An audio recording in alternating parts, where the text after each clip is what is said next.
빅스 구독자 여러분 안녕하세요. 마키아벨리입니다. 정치를 보는 눈 마키아벨리. 추석 이후에 민심은 어떤지 또 정치권의 여러 움직임들 활발한 움직임이 있습니다만 전문가와 함께 분석해 보겠습니다. 최고의 전문가입니다. 박진영 선생님 모셨습니다. 어서 오십시오. 네, 안녕하세요. 네, 명절 잘 세셨고요. 잘 세지 못합니다. 요즘 아이고, 대다수 명절들은. 네. 국민들이 네네. 네네 왜요? 근데 특별히 뭐 아니 저도 뭐 이제 집안에 환자가 있어가지고 아이고. 의료 대란을 직접적으로 한번 피부로 맞이해봤습니다. 아니 그런데 어제 그젠가 하여튼 추석 연휴 기간에 보건복지부 장관이 기자회견을 자청해서 야 야당에서 뭐라고 그랬는데 의료 대란 없었다 우리가 잘 관리했다라고 했는데 실제로 겪으셨다고요? 아니 한덕수 총리나 보건복지부 장관이 이야기하는 의료 대란이라는 것은 국민들이 또 수백 명이 목숨을 잃는 이런 사태를 이야기하는 겁니까? 실제로 현장의 병원에서는요. 수술을 제때 못해서 연기되고 그다음에 응급 환자들이 뺑뺑이 돌고 하는 것은 그대로 다 이어지고 있습니다. 근데 전혀 편하지 않습니다. 이 사람들은 정말 국민들의 목숨을 우습게 보는 사람들이다 이런 생각이 드네요. 그 보건복지부 장관의 발표는 거짓말이거나 과장. 네네네. 아예 사람이 죽어나가야 대란이다 이런 뜻이었다 이런 표현이었다. 네, 윤석열 대통령의 뇌피슬 심리 상태에 맞춰준 발언일 뿐인 거죠. 네. 아니 그리고 또 기사를 찾아보니까 원래 작년 추석 때 응급실을 이용한 환자가 34,000인데 올해는 24,000으로 10,000명 정도가 줄었대. 이런 거는 국민들의 불안 심리가 반영된 거죠. 아예 안 가버리는. 이번에 교통 체증이 심했다는 이야기 못 들어보셨죠? 맞아요. 네네. 역대급으로 편했어요. 예, 네. 그만큼 이번에 이제 고향에 가시는 분들이 줄어들었고요. 오죽하면은 명절에 생선 요리 하지 마라 이런 이야기까지 돌았습니다. 생선 요리는 왜요? 혹시나 생선 먹고 배탈 나면 배탈 나거나 이런 일이 생길까 봐요. 아니 그게 일부 반국가 세력들의 괴담이 아니라 국민적인 염려고 걱정이었다. 그렇죠. 그리고 또 뭐 이번에 그 지구 온난화 영향인지 네. 추석 연휴에도 폭염이었습니다. 그렇죠. 그런 상황이기 때문에 귀향객들도 적었고 음식을 먹고 이렇게 추석 분위기를 즐기는 것도 굉장히 부족했고 그게 국민들이 내 목숨은 국가가 어떻게 안녕을 보장해 줄 수 없으니까 내 스스로 챙길 수밖에 없다는 불안감 때문에 스스로 조심하고 축소하고 안정지향적이고 그렇게 지낸 거죠.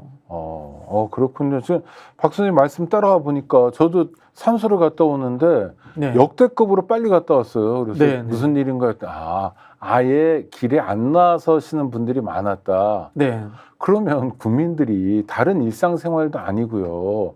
정말 추석 1년에 한 번이잖아요. 그리고 성묘 뭐 자주 가시는 분도 있겠지만 많아야 뭐 추석 설 뭐 한식 정도고 아니면 네. 1년에 한두 번인데 그런 것도 안 한단 말이에요. 국민들이 못 하는 거네요. 이거 일종의 공포 아닙니까? 공포죠. 공포기도 하고 이게 이른바 우리 정부의 이 의료 체제의 붕괴가 핵가족화를 안 그래도 급속도로 코로나 이후로 진행되는데 더욱더 촉진시키는 그런 역할도 한 것 같다 이런 생각이 듭니다. 아니 그런데 직접 이제 환자도 있다고 하시니까 근데 보건복지부 장관 그러고 또 한덕수 총리는 지난번 대정부 질문에서 뭐 화도 내고 그랬잖아요. 니네 맨날 괴담만 퍼뜨리냐 이런 식으로. 그런데 이런 게 국민들이 현장에서 보잖아요. 또 네네. 듣잖아요. 주변에서. 이런 말이 통할까요? 이미 윤석열 정부에 대해서 포기했죠. 어떤 기대치라든가 변화할 가능성조차에 대해서도 포기한 것 같고요. 다만 이게 국가 경제의 붕괴로 또 이어질 거라는 연속적 걱정을 하고 있는 것 같아요. 그러면 정부에서 하는 말을 믿지 않는 거죠. 대통령과 대통령 부인만이 아니라 정부 전체에 대해서 포기한 뭐 그런 상황인 것 같아요. 근데 저는 뭐 고향이 영남 쪽인데 네. 영남에서 윤석열 대통령을 찍었던 분들도 윤석열 대통령에 대한 비판에 대해서 어떤 방어라든가 거기에 대해서 변명을 하지 않아요. 그냥 다 수긍을 합니다. 잘못 찍었다? 네네네. 영남 중에서도 북쪽이시죠. 북쪽이시죠. 그러니까 경북이 그래도 지지율이 가장 덜 빠진 곳인데도 국정 수행에 대한 평가를 들어보면 긍정보단 부정이 훨씬 많은 거죠. 대구 경북도. 네네네. 그분들도 실제로 이제 보수 정당을 지지하고 정치적 색채가 보수적이기 때문에 윤석열 대통령을 지지한다라고 이야기를 하지, 뭐 이재명 대표와의 비교, 민주당과의 적대적 감정을 내려놓으면은 제가 보기에는 윤석열 대통령 좋아하는 사람은 5% 10%도 안 될 것 같아요. 야, 그럼 뭘로 국정 운영을 해가요? 국정 운영 안 하잖아요.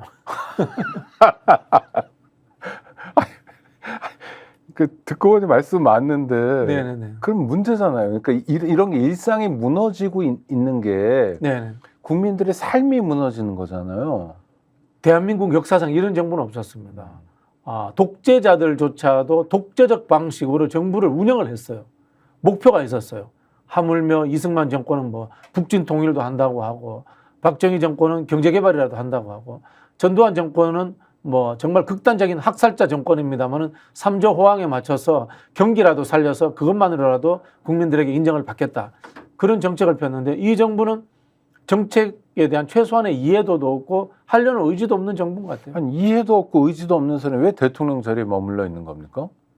근데 선거에서 이겼으니까 그 자리를 즐기기도 하고 권력을 향유하고, 권력을 내려놓으면은 내려놓은 권력자가 당하는 과거사를 본인이 직접 칼질하면서 겪었잖아요. 네. 그런 것들이 두려워서 저는 권력을 내려놓지 않고 있다. 그렇게 보여집니다. 아주 짧게 얘기한다면 부부가 감옥 가기 싫어서 대통령 하고 있다라고 뭐 해도 그렇게 생각이 들고요.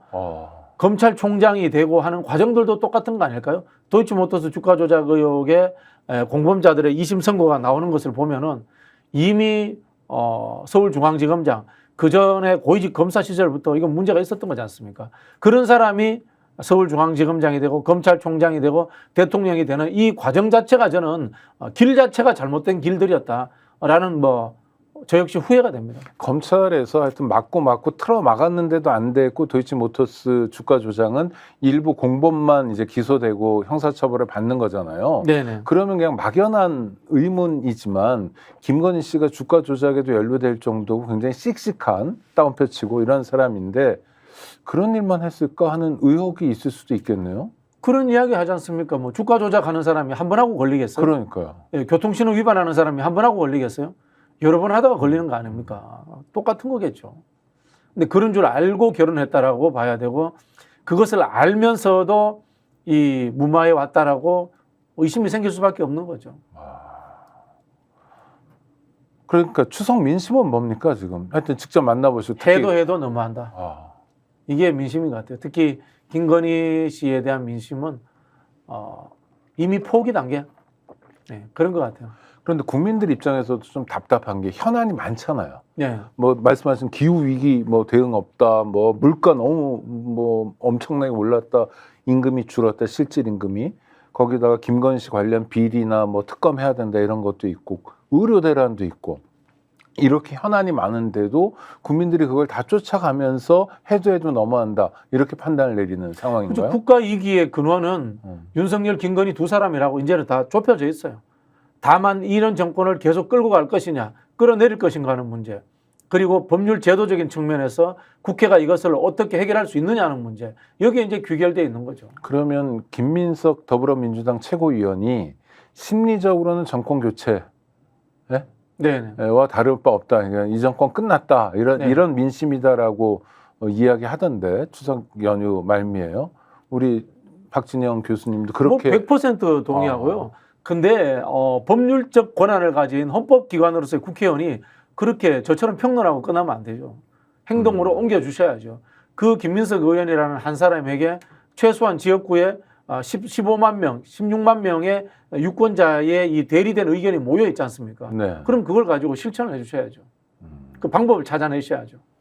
그게 민주당의 숙제이겠네요. 뭐 민주당의 숙제이기도 하고 저는 야권의 숙제이기도 하고 좀 더 확대한다면은 같은 국민의힘 국회의원들도 국회의원이라는 국민의 대변자가 됐기 때문에 그분들도 똑같이 이런 책임감을 느껴야 된다고 생각합니다. 알겠습니다. 추석 연휴 끝나자마자 예고도 돼 있었는데 뉴스토마토에서 김건희 씨의 총선 개입 또는 보선 개입에 대해서 조금씩 터뜨리기 시작했어요. 이건 어떻게 보십니까? 좀 아쉽네요. 아쉽다는 건 네, 지금 나온 게 이제 엠모 씨라고 이야기되던 뭐 명태균 씨 관련돼 가지고 녹취 관련 내용들이라든가 이런 것들이 나왔는데 김건희 씨가 보낸 직접 문자는 지금 아직 안 나왔잖아요. 네. 네, 그게 좀 나왔으면 좋겠어요. 그거는 이제 뭐 일종의 빌드업 아닌가요? 뭐좀 빌드업이나 끓이면서 이렇게 네, 게임을 하는 듯한데 그러다 보니까 이 상황이 어떻게 되냐면은 아니 뭐 범죄자 아닙니다. 네. 범죄자가 아니고 이제 사건을 재밌게 풀려갈 때 쓰는 표현인데 주범에 해당되는 김건희 씨가 이슈의 중심으로 떠오르지 않고 공범에 해당되는 이준석 대표와 김종인 비대위원장이 지금 언론에 도마오르고 있어요. 네네. 그래서 저는 이게 뉴스토마토가 터뜨리는 방식이 조금 문제가 있다. 그런 생각이 들어요. 오늘은 김종인, 이준석, 내일은 네. 뭐 또 다른 사람, 그다음 월요일에는 김건희 이렇게 가지 않을까요? 글쎄요. 저는 아니 기사를 보면서 그런 느낌이었어요. 뭐 그런 취재를 느낌도 꽤 한 거 있습니다만은. 같긴 하죠, 그렇죠? 네네네. 여러 사람 통화도 많이 하고. 결국은 김건희 씨 문자가 딱 나와야 되거든요. 네. 아니 그러니까 그거 없이 보도할 것 같지는 않은데 어떻게 보세요? 있다고 봐야죠. 있다고 보는데 왜 이렇게 뜸을 들이는지 잘 모르겠습니다. 이 매체의 효과를 높여서 인지도를 높이려고 하는 네네. 마케팅 전략인 건지 네. 아니면 한편으로 좀 뭐 쫄고 있는지 뭐 잘 모르겠어요. 전 전자로 봤어요. 그래서 뉴스토마토가 아직은 네. 일반 국민들에게 좀 생소하니까 음흠. 이번 기회에 좀 인지도도 높이고 네네. 우리가 열심히 하고 있다는 거 좀 알아주세요라고 말하고 싶어하는 거 아닐까 뭐 싶었는데. 그렇기는 한데 뭐 제 네. 스타일은 아닙니다. 제 스타일은 일단 먼저 그렇죠, 핵펀치를 그렇죠. 던진 그렇죠, 다음에 그렇죠. 네. 이제 장가지러 가는 건데 네. 이게 옛날식 마케팅 방식이에요. 요즘 바쁘기 때문에 네. 사람들은 한 방에 아. 끝내주기를 원합니다. 그리고 사람들이 사실 내용을 알잖아요. 내용을 알죠. 대충은 네. 그랬을 네. 거다. 네네. 그러고도 남았을 거다라는 네네. 건데 하여튼 근데 선거 개입이 점차 확인되고 있다라고 얘기하는 건 뭐 사실인 거죠. 그런 분위기인 것 같습니다. 네. 이거는 심각한 문제 아닌가요? 심각하죠. 대통령의 선거 개입도 탄핵 사유인데 네. 대통령의 법률적 지위를 이용한 사인이 선거 개입을 했다. 이건 국정농단 사건이죠. 그렇죠. 대통령 부인은 네. 대통령과 사인이죠. 함께 살긴 하지만 그냥 우리랑 똑같은 시민의 한 사람일 뿐이죠. 네네. 법률적 지위가 없고. 네네. 네. 국정농단이죠. 사인에 의한 국정농단. 박근혜 대통령 탄핵 사유와 같아지죠. 네. 네. 또 하나 궁금한 건 명태균이라는 사람이 뭐 무속인이다 아니다 뭐 여러 가지 뭐 말들이 많고 뭐 좀 허풍이 많다 이런 얘기도 있고 뭐 기획사를 한다 하여튼 여러 가지 얘기가 있어요. 근데 별반 뭐 이렇게 뚜렷이 잡히는 건 없고 그런데 그러니까 그렇게 대단한 사람 같아 보이지 않기도 하다는 거예요. 제 생각에는. 그런데 어떻게 이렇게 대통령과 대통령 부인과 급속도로 가까워질 수 있고 구체적인 힘도 쓸 수 있는지 이게 좀 궁금해요. 우리 김건희 씨라는 분이 별반 대단치 않은 분이었기 때문에 스스로 생각하기에 학력 조작 의혹도 나오고 네네. 다양한 경력 조작 의혹이 나오는 거 아닙니까? 자기가 별반 대단치 않은 사람이었기 때문에 그런 행위를 통해서 그렇죠. 대단한 사람으로 보이고 싶어 하잖아요. 석사학위가 필요하고 박사학위가 그렇죠. 절실히 필요한 없어도 되는데 사실. 네네. 네. 그러니까 뭐 이런 분들하고도 저는 뭐 격이 없게 지내지 않았나 뭐 이런 생각도 들고요. 지금 대통령실 공사 관련해서 나오는 업체들을 보십시오. 과거 이명박 정부 때 비리 의혹이 나오면은 대기업이 나옵니다. 글로벌하게 그렇죠. 뭐 네. 바하마 군도의 페이퍼 컴퍼니가 나옵니다. 여기에 우리 김건희 씨 관련 의혹된 사람들은 이 회사가 면허증이 있는지 없는지 조달 등록이 돼 있는지 없는지 하는 그런 수준의 업체들이 지금 의혹이 올라오고 있습니다. 아니, 딱 김건희 수준에 딱 맞는 사람들 아닌가요? 동해안에 석유 나온다고 어디 시추업체 얘기했는데 거기도 마찬가지예요. 개인 회사예요. 그렇죠. 구멍가게. 네네. 네, 그게 일인 기업. 김건희 수준이에요. 그렇지 않습니까? 제가 보기에는 우리 명태균 씨라는 분, 저 개인적으로 잘 모르겠지만 네네. 이게 뭐 그분한테 모욕적일지는 모르겠지만 김건희 수준이시지 않을까 생각이 듭니다. 자, 우리 박진영 정치평론가시고 실제로 정치 필드에서 많이 뛰어보셨고 선거 기획도 하셨을 거고 다 여러 가지 일들을 하셨잖아요. 이제 뭐 네네. 정치에서 하는 일들, 필요로 하는 일들이 많잖아요. 요 MC라고 알려지기 전에 명태균 씨 아셨어요? 이름 얼핏 들은 적이 있습니다. 네. 경남 쪽에서는 좀 아는 분이 있더라고요. 얼핏 들은 적이 있다. 네네네. 그럼 사실은 모른다고 말해도 크게 다르지 않네요. 그렇죠. 만난 적은 없고요. 만난 적 없죠. 경남 쪽에 그런 사람이 있다는 걸 얼핏 들은 적이 있다. 지난 총선 때 네. 제가 이 소문을 들었어요. 예. 그건 이미 윤석열 정권 들어왔어요. 집권 시기잖아요. 들어왔어요. 네. 네네네. 그래 뭐 우리 보통 이제 아는 정치 평론가들 있지 않습니까? 민기회 네네. 가는 우리 박성민 대표 그다음에 그분은 아무래도 좀 국민의힘에 가깝죠. 네, 그리고 저기 명지대 김영준 교수. 그분도 국민의힘에 좀 가까운. 네. 그런 사람도 있지 않습니까? 네. 그나마 뭐 고성국 박사, 네네. 정치를 기획하고 컨설팅하는 그분은 좀 태극기에 가깝고 메이저급으로서 뭐 약간 좀 하는 앞세대. 분들, 네네. 네, 뭐 장성철 소장, 네, 뭐, 거기는 좀 후배고. 네. 그런 식이고 뭐 민주당 계열에 오면은 뭐 누구 뭐 이렇게 대충 뭐 그렇죠. 손으로 꼽고 뭐 또 우리가 양정철, 알죠. 뭐 네. 이런 정치 계획하는 사람들이 있잖아요. 서로 네네. 다 알죠. 네. 네. 근데 이 사람은 제가 잘 모르는 사람입니다. 윤석열 정권 들어서 갑자기 부각된 사람이다. 라는 거. 그럼 이것도 진상을 좀 밝혀야 되는 거 아닙니까? 진상을 밝혀야죠. 밝혀야 되는데 이 명태균 씨라는 분이 법률적 위반을 했다거나 이건 제가 보기에는 없을 것 같아요. 네. 그렇지 않습니까? 중간에 뭐 전달하는 뭐 나온 이 문자로 보면 전달하는 수준이거든요. 그리고 또 이분이 만약에 정치 컨설턴트 되고 기획사를 한다면은 기획하는 입장에서 양쪽의 의견을 또 들어서 조율해 줄 수 있고 본인의 의견을 낼 수 있습니다. 다만 공적인 선거의 영역에 정당의 업무에 개입해서는 안 되는 사람 사인, 즉 김건희 씨가 그분이 오다에 의해서 이 일이 진행되었다. 이렇게 된다면 이게 문제가 되는 거죠. 문제가 되면 어떻게 해야 됩니까? 그거는? 수사해야죠. 국정농단 사건이라고 이야기했지 않습니까? 수사 안 하잖아요. 수사 안 하죠. 네. 네. 그럼 또 특검, 거부권, 뭐 또 그렇게 가는 순서가 계속 도돌이표가 계속 되겠죠. 네. 또 하나 궁금한 건 정치판에서요. 5선 의원쯤 되면 네. 그래도 상당히 다선 아닙니까? 다선이죠. 아무나 못 하잖아요. 네. 김영선 의원이 5선 의원인데 언론 보도에 따르면 자리에 앉을 때도 명태균이라는 사람이 상석에 앉고 네. 김영선 의원이 옆에 이제 보좌처럼 앉아 있었다.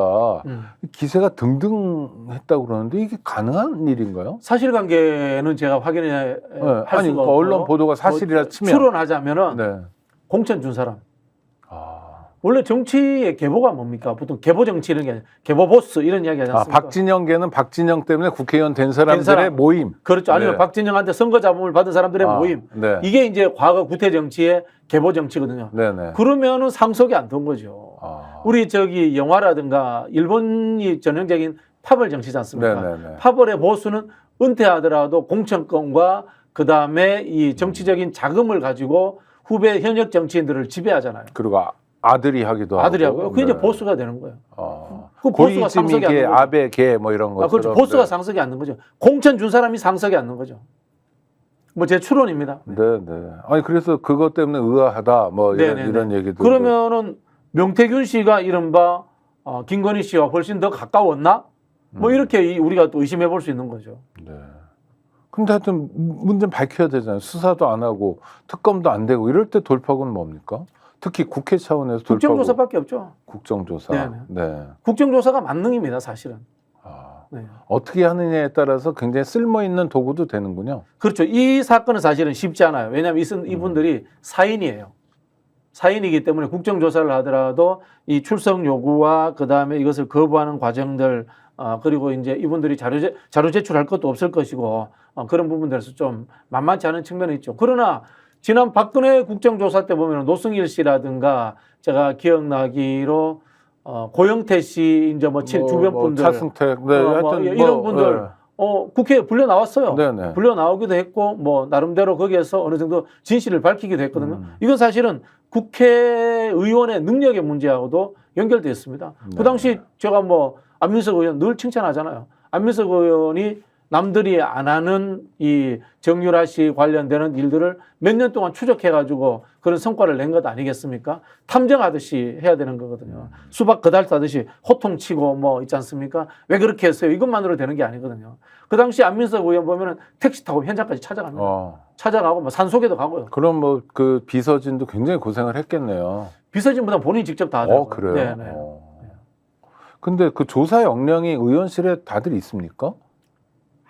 일단 사람이 있으면 다 할 수 있죠. 네, 뭐 4, 4, 5, 6, 7, 9 네. 최소한 의원실에 작게는 잠깐만요. 7명에서 지금 4, 4, 5, 6, 7가 뭐야? 의원실 그 급수 보좌관 숫자죠. 4급 공무원 4급 공무원만 2명이다. 4, 4, 5, 6, 7, 9 그다음에 뭐 네. 인턴 있고 네.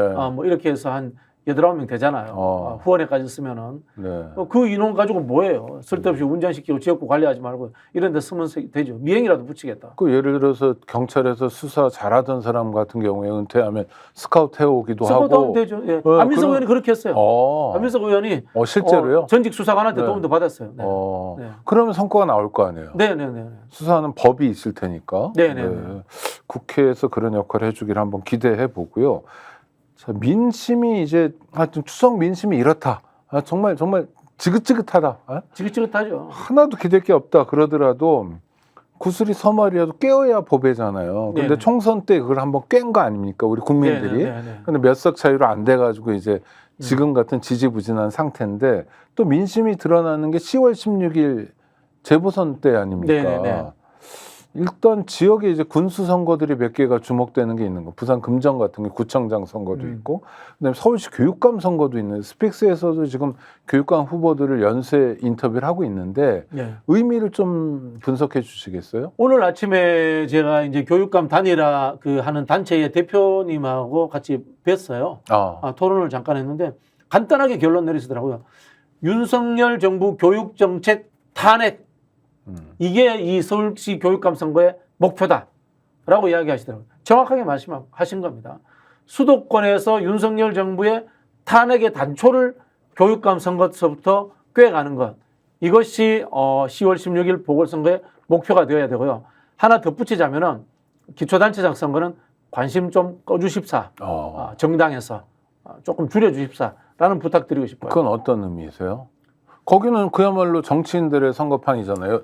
교육감 선거가 달리. 일단 호남에서 두 군데가 이루어집니다. 네네. 이기나 곡성. 지나 민주당 계열에서 누가 되는 게 야당에서 정해져 있는 겁니다. 그런데 조국당과 민주당이 경쟁하는 구도와 갈등 구조가 뉴스거리로 나오는 게 별 의미가 있을까요? 별 의미가 없다고 봅니다. 지들끼리의 네네네. 다툼이니까. 예, 예. 그래서 저는 이미 저는 사실 조국혁신당에서 후보를 내지 않기를 내심 바랐습니다만은 후보를 냈기 때문에 지금 제가 제언을 드리자면은 언론 기사가 안 나오게 해주셨으면 좋겠어요. 두 당이 공이. 근데 조국혁신당은 왜 그렇게 기초단체장을 만들려고 애쓰는 걸까요? 정당의 원래 속성인가요? 아니면 제가 보기에는 그 정당 정치와 조국혁신당의 본질적 정체성을 이해 못 하시는 분들이 몇 분 계시는 것 같아요. 어떤 의미인가요? 조국혁신당은 그 단일 주제 정당이잖아요. 윤석열 탄핵을 위한 검찰개혁 정당이지 않습니까? 그것도 쇄빙선. 그렇죠. 근데 쇄빙선이 뭐 어림도 안 하는데 뭐 따뜻한 남쪽 나라 곡성하고 영암에 가서 왜 출동을 합니까? 쇄빙선은 얼어있는 거 동토의 땅에 출동을 해야죠. 그 내부 경쟁이잖아요. 지금 내부 경쟁할 시기가 아니지 않습니까? 무엇이 중요한지에 대해서 판단력이 저는 떨어졌다. 라는 생각이 들고요. 조국혁신당이 단일 주제 정당이고 그다음에 한시적 정당이라는 것을 이해하지 못하고 그 정당을 만들어서 지속적으로 끌고 가고 싶은 사람이 그 당에 있는 것 같아요. 그러네요. 했던 얘기는 3년은 길다라는 한마디였는데 그걸 해야죠. 윤석열한테 가장 핍박받는 사람 나다. 네. 내가 깃발 들고 나가서 내 몸이 부서지더라도 싸우겠다. 그 조국혁신당의 핵심이었죠. 아니 민주당이 호남 기득권이고 호남이 오히려 혁신되지 못했다. 동의합니다. 동의합니다. 사실 국민들도 많이 알죠. 국민들도 그렇게 알고 있습니다. 그래서 광주에서도 이번에 그렇게 된 거 아닙니까? 국회의원들 다 떨어진 거잖아요. 그건 맞죠. 예, 알고 있습니다. 예. 근데 그것이 지금 우리가 우선적으로 해결해야 될 과제입니까? 아니지 않습니까? 네. 윤석열 정부를 끝장을 내고 난 이후에 호남에 와서 민주당 영토를 다 뺏어가도 좋은데 지금은 그 시기가 아니다. 이 말씀을 제가 드리고자 하는 거예요. 네. 선후를 봐야 된다. 그렇죠. 네. 정치는 무엇을 먼저 할 것인가. 이게 제일 중요합니다.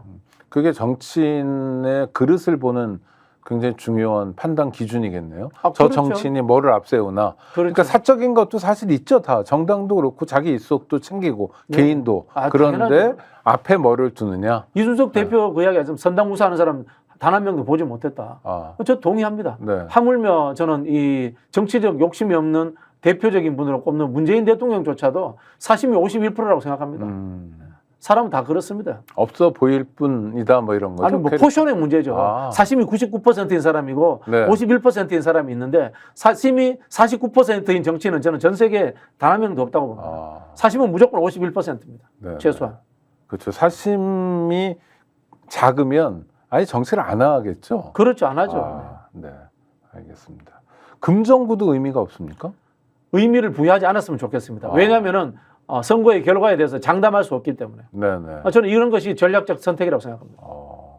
알겠습니다. 분명히 이길 수 있다라고 생각하고 여론조사가 네. 잘 나온다. 그렇다면 키워야죠. 네. 키워야죠. 부산에서도 윤석열 정부를 심판할 수 있다고 키워야 되죠. 그러나 거기에 대해서 승리를 장담할 수 없는 전략적 판단이라면 그렇게 하지 않는 것이 맞다고 봅니다. 왜? 더 큰 판이 있기 때문에. 서울시 교육감이라는. 네. 그리고 이길 가능성이 여기는 상대적으로 많이 높기 때문에. 금정에서 민주당과 조국혁신당 후보가 단일화하든지 이런 가능성은 살아있나요? 뭐 단일화 가능성이 있다고 봅니다. 네. 네. 그러나 판이 더 중요하다. 네네. 네. 단일화해서 할만하다고 했는데 저 보십시오. 네. 합쳐도 안 돼. 그럼 라는 패배주의가 오히려 더 만들어질 그렇죠. 수 그럼 있습니다. 동력이 또 앞으로 더 상실될 수도 상실되고. 있습니다. PK 지역에서. 네네. 네. 알겠습니다. 서울시 교육감 진보 후보들이 굉장히 많이 나왔는데 이건 좋은 현상인가요? 전 좋은 현상이라고 보지 않습니다. 네. 정당 공천이 없는 폐해라고 저는 생각합니다. 저는 정당 공천을 하지 않는 것을 전형적인 폐해라고 생각합니다. 개인이 서울시 교육감이라는 막중한 자리를 책임진다는 거 넌센스라고 봅니다. 네. 근데 지금 정당에서 의사 표현도 못 하는 거죠? 네네네. 그러니까 뭐 민주당 입장에서 우리는 이 후보가 됐으면 좋겠다라고 간접적으로도 못 하는 거죠. 간접적으로도 못하죠. 선거법 위반이 되는 네네네. 거죠. 그 사실 넌센스잖아요. 네. 왜냐하면 국민들은 진보 보수가 누구냐를 따라서 알아서 투표해버린단 말이에요. 정치적 성향을 보고 투표하는데 정당 공천 하지 말라고 눈 감고 아웅하는 거예요. 아니 그리고도 자기들끼리는 나는 보수 후보다, 나는 진보 후보다라고 말하잖아요. 너는 파란색 입고 다니고 저쪽은 빨간색 입고 다니고 그렇게 합니다. 아 색깔도요? 예, 교육감 이게 후보도? 코미디입니다. 아 코미디네요. 예, 코미디고 저는 제가 사실 이 선거 설계하는 데도 실무자로서 참여를 했었는데요. 네. 그 당시 이제 시민사회 요구가 강했습니다만은 이거 정당 공천하는 게 맞아요. 차라리 정치색을 빼려면 전국 동시지방선거와 별개의 시점에 하는 것이 맞다라는 생각이 듭니다. 네. 사실 제가 내는 아이디어 중에 하나가 전국 동시지방선거 없앴으면 좋겠어요. 없앤다는 건 어떤 의미? 지역별로 알아서 하는 선거. 그건 무슨 말입니까? 아니 뭐 강원도는 2026년에 하고 네. 서울은 2030년에 하고 시기도 강원도는 봄에 하고 서울은 여름에 하고 지방선거하고 같이 안 해가지고 네. 뭐 그 교육감 선거는 따로 하는 거죠. 그리고 뭐 저는 그 광역시도지사 선거도 전국 동시지방선거를 안 해가지고 정권 심판론 또는 뭐 정권 안정론으로 안 올라갔으면 좋겠어요. 지방자치 본연의 임무에 충실하도록 해줬으면 좋겠어요. 미국 같은 데 그렇게 합니다. 또 하나는 이런 방법은 어때요? 2년마다라도 좀 바꿔가지고 네네. 지금은 한 당이 서울 같은 경우에 보면 국민의힘이 시장과 시의회를 다 먹었잖아요. 네네네. 그러니까 시의회에 의한 시장 견제가 전혀 안 되고 네네네. 그 다음엔 또 민주당이 다 먹고 이런 구도가 맞습니다. 반복되잖아요. 집행부와 견제하는 의회 선거를 같이 하는 것도 저도 문제라고 봐요. 근데 대한민국의 무지몽매한 이 행정주의자들이 대통령 선거와 국회의원 선거를 같은 시기에 합치자라고 하는 말도 되도 않은 소리를 하는 인간들도 있어요. 그렇습니까? 예. 그러면 정권 심판론이나 정권 교체론이 어느 바람이 더 세게 부느냐에 따라서 국회도 완전히 요동칠 거 아닙니까? 그게 몰빵이죠, 몰빵. 몰빵. 몰빵하는. 그럼 견제와 균형이 왜 존재해요? 민주주의 본질이 견제와 균형인데 그렇죠. 민주주의 뜻이 모르고 효율성을 내세우는 그런 개발 독재주의자 같은 사람들이 민주당 계열 정당에도 있어요. 아니 효율적일 건 뭐가 있습니까? 한꺼번에 하니까 돈 적게 든다. 한 번만 투표하라고 그렇게 생각하는 사람들이 있어요. 선거. 네. 오세훈 시장 그런 사람이잖아요. 쉽게 말하면 지구당 없애자고 하잖아요. 네. 그럼 서울시의 동사무소도 없애지 그래.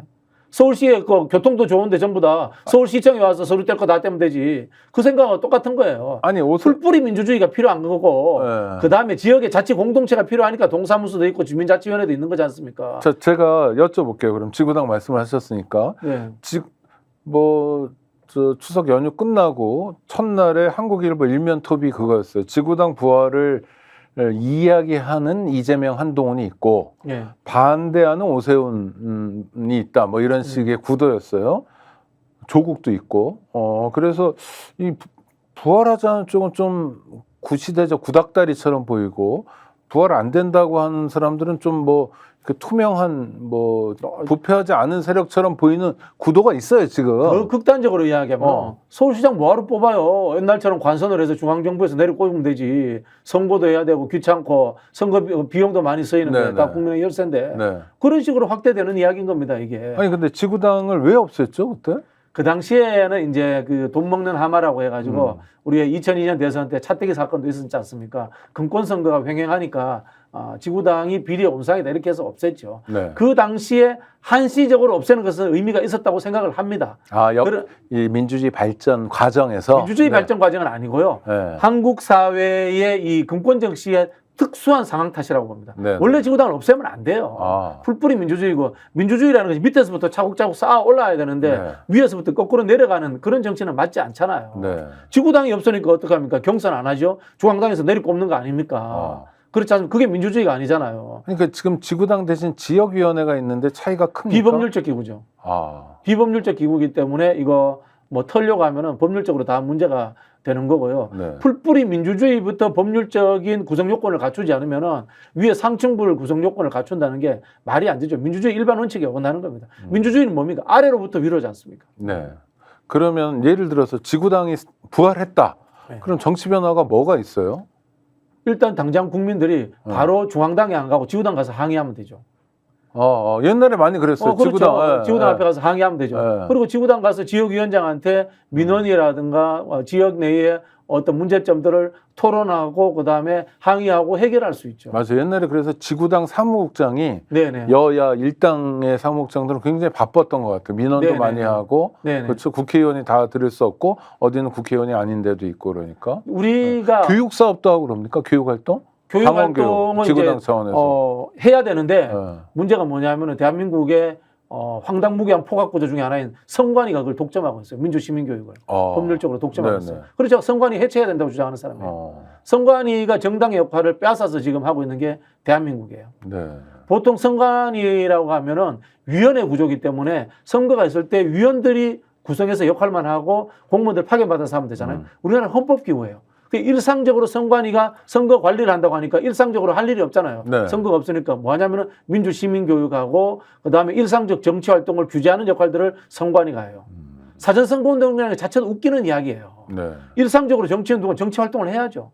그 사실은 일상적인 사전선거 운동 아닌가요? 그게 민주주의예요. 4년 동안 열심히 지역구에 다니면서 인사도 하고 지역구 현안도 챙기고 그러니까 우리 일꾼 같아 뽑아주자 이런 거잖아요. 그러면은 사전선거운동으로 선관위에 이제 고소고발 조치 당하는 겁니다. 그게 민주주의를 억압하는 기구가 선관위인데 선관위와 지구당 문제가 한국 사회의 이 특수한 하나의 상황적 여건 때문에 발생한 거거든요. 네. 선관위가 과거 우리 군사 독재 정권 시절에 공무원들을 동원해서 관권 선거를 하던 예가 있었지 않습니까? 그렇죠. 이것 때문에 선거관리위원회라는 헌법기관을 독립적으로 줘서 감시하도록 하자. 네. 이렇게 된 거예요. 근데 지금 보세요. 공무원들이 선거 개입합니까? 절대 안 합니다. 그럼 선관위 없애야 돼요. 네네. 근데 자기 조직 논리가 생겨가지고 선관위가 계속 커지고 있고 여기에 또 문제가 뭔가 하면 선관위하고 사법의 결탁 현상이 우리나라에서 굉장히 심합니다. 그렇죠. 선관위원장은 무조건 대법관이 그렇죠. 되니까요. 그것도 네. 웃기는 이야기예요. 그런 그 정치라든가 민주주의 실행 업무를 해보지 않은 법률적 판단하는 사람들이 거기가 있으니까 법률적으로 정치 활동을 옥죄는 역할들을 선관위가 앞장서서 하고 민주주의를 억압하고 있는 거예요, 사실은. 그러니까 우리 박 선생님 말씀을 쭉 따라 들으면 지구당 부활이 필요할 때가 있었다. 그렇죠. 네, 그렇죠. 돈 먹는 하마일 때는. 예, 그때는 없앴어야 돼요. 그러나 지금은 돈 먹는 하마가 아니라 네네. 민주주의의 어떤 진지 역할을 하기 때문에 그렇죠. 부활해야 된다. 네네. 그다음에 선관위가 오만 거 다 하던 때가 있었다. 네네. 실제로 옛날에 국회의원 선거 때 가면 공무원들이 나와서 박수치고 그랬어요. 네네. 경찰관들도 사복 그렇죠. 입고 나와가지고. 근데 그 역사적 시기와 사명이 닿으면은 그만둬 줘야 돼요. 그래서 그렇죠. 정치 네. 제도에는 절대적 선과 절대적 답이 없는 거예요. 시대적 상황에 따라 답이 있는 겁니다. 네. 제가 프랑스 선관위를 가봤어요. 문 똑똑 두드리면 선관위 문 빼꼼히 달고 Where are you from? 이렇게 이야기합니다. 직원 10몇 명 앉아 있어요. 본부가. 예. 우리 같으면은 어마어마한 몇천 명이 있죠. 빌딩이 있는데요. 네네네. 그러고 있는 겁니다. 그렇죠. 왜냐하면 지금 대한민국 국민들이 부정선거 걱정 안 해도 되는 수준까지 맞잖아요. 예, 그래서 제가 일부의 이제 극단적인 분들이 투개표 부정 이야기 하잖아요. 네네네. 그럼 제가 엄중하게 이야기합니다. 그거는 87년 이후에 대한민국의 민주주의를 부정하는 이야기인 거고 대한민국의 공정한 공무원 100만 명에 대해서 모욕하는 행위다. 그렇게 안 됩니다, 현실적으로. 네, 그렇죠. 아마 92년 총선 이지문 중위가 뭐 양심 선언하고 이럴 때 30년 전, 40년 전 이야기죠. 네. 지금은 새로운 시대로 가야 된다. 그러면서 그럼 지구당 부활을 이야기하는 건 일종의 프레임에서는 불리하지만 필요한 일을 얘기하는 거네요. 아유, 그렇죠. 그리고 저기 민주주의 비용이 대한민국이 굉장히 적게 쓰는 나라입니다. 예를 들어 볼게요. 정부 우리나라 1년 예산이 한 600조 정도 되죠. 넘죠. 네. 600조에서 정책 실패로 날아가는 돈이 저는 최소한 10% 가까이 된다고 봅니다. 뭐 더 될 수도 있습니다. 더 될 수도 지금 있을 겁니다. 뭐 그죠? 그다음에 부자 감세해줘가지고 아예 그냥 네네네. 세수를 줄이기도 하니까요. 네네. 이분들은 국회에서 헛돈 쓰는 거 얼마 될까요? 600조 될까요? 저 안 된다고 봅니다. 그렇죠. 국회의원 그러면 뭐 기껏해야 300명이니까요. 네. 600억에서 600억 뭐 10%, 네. 한 10,000배 정도, 1,000배, 10,000배 정도가 정책 실패해서 낭비되는 예산이 많을 겁니다. 그러면은 국회가 때로는 무능하고 부패하고 비리의 온상처럼 보이지만 이 워치독의 역할을 하는 것, 그것만으로도 큰 역할을 하는 거예요. 근데 국회가 행정부에 비해서 전문성이나 역량이 축적이 덜 돼 있는 것도 사실이죠. 인력이 부족하고. 인력의 부족인데 그거를 빨리 저는 국회가 법률을 정비해서 늘려야 된다고 봐요. 네. 예를 들자면 이제 그 기획예산처 같은 경우에도 갖고 오는 게 맞거든요. 물론 이게 헌법적 상황입니다만은 지금 이게 우리가 조세 법률주의가 안 돼 있기 때문에 윤석열 정부가 이렇게 폭주하고 있고. 아니 조세 법정주의는 헌법 사항이고 교과서 사항이잖아요. 근데 안 하잖아요. 안 하잖아요. 정부에서 마음대로 다 할 수 있지 않습니까? 국회에서 일부 권한만 가지고 있다. 예산 법률주의. 네, 편성은 정부에서 하고 그다음에 감액이나 조정 정도만 할 수 있을 뿐. 조세 법률주의는 돼 있는데 예산 법률주의가 안 돼 있잖아요. 네네네. 세부 사항으로서. 네. 그런 상황이기 때문에 지금 우리나라가 이렇게 문제가 되고 있는 것 아닙니까? 그러니까 민주화에 성공했다라는 이면에 우리가 챙겨야 될 숙제들도 굉장히 많네요. 헌법적인 불일치가 많은 거고요. 아직도 72년 유신 그 제왕적 대통령제 헌법에서 벗어나지 못한 게 너무 많아요. 네.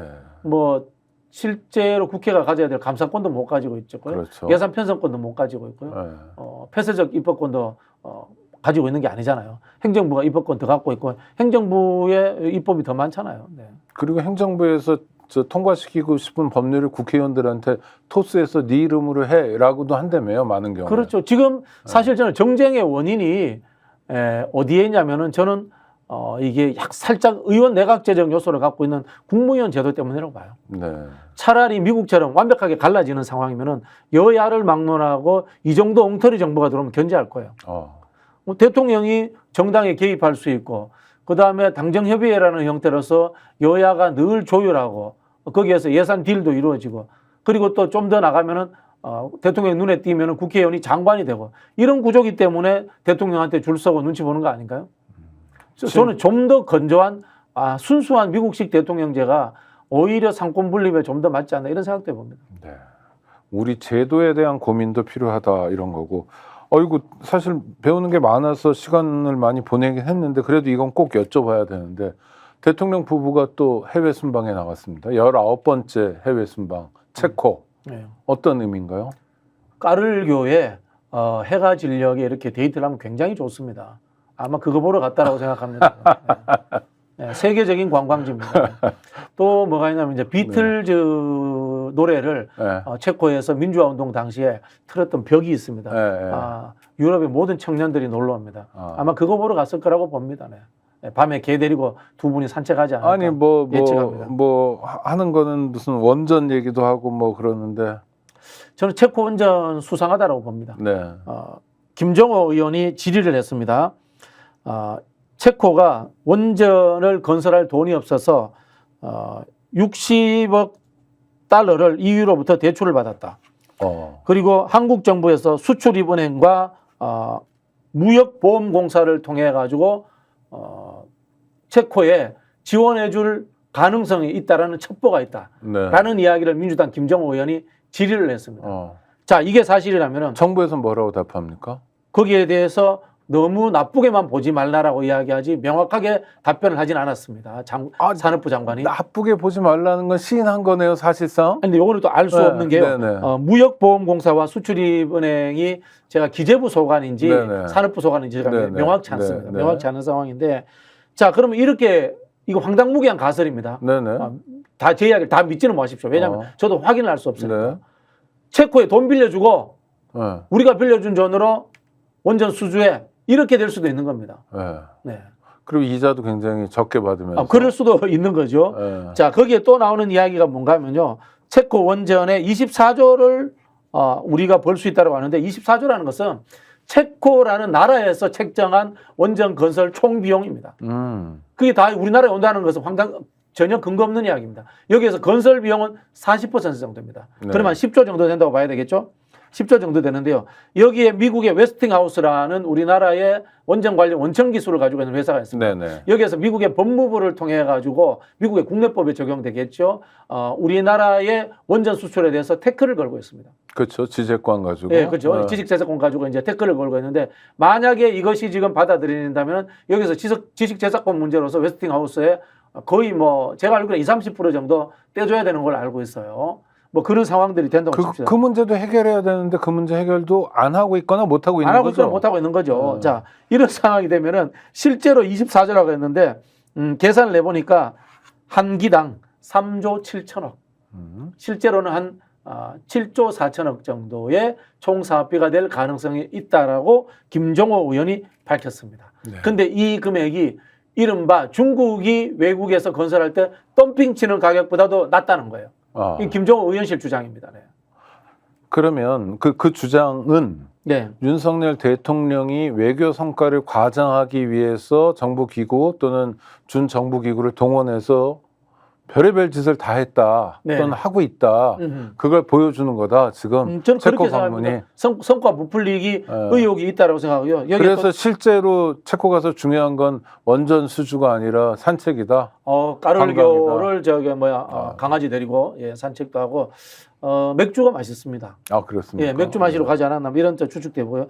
이재용 근데 그 모욕적이잖아요. 일국의 대통령이. 아니 뭐 저기 일본에 대통령에 대한 모욕이 아니라 대한민국 국민들이 모욕당하는 거잖아요. 뭐 어떡하겠습니까? 현재 상황이 일본에 가서 오므라이스 먹고 그렇게 이제 감격받아 하시는 분인데 이재용, 최태원, 구광모 그다음에 현대자동차에서는 정의선이 안 가고 다른 분이 한 분 가더라고요. 네. 이번에도 재벌 회장들 다 소환입니까? 이해가 안 돼. 자, 체코 원전에 지금 수주를 넣은 것은 한수원, 두산, 대우건설 세 곳의 컨소시엄이에요. 네. 이재용, 최태원, 구광모, 이 현대자동차 아무 관련이 없어요. 왜 데리고 갑니까 이분들? 볼모 아닙니까? 볼모 같아요. 네.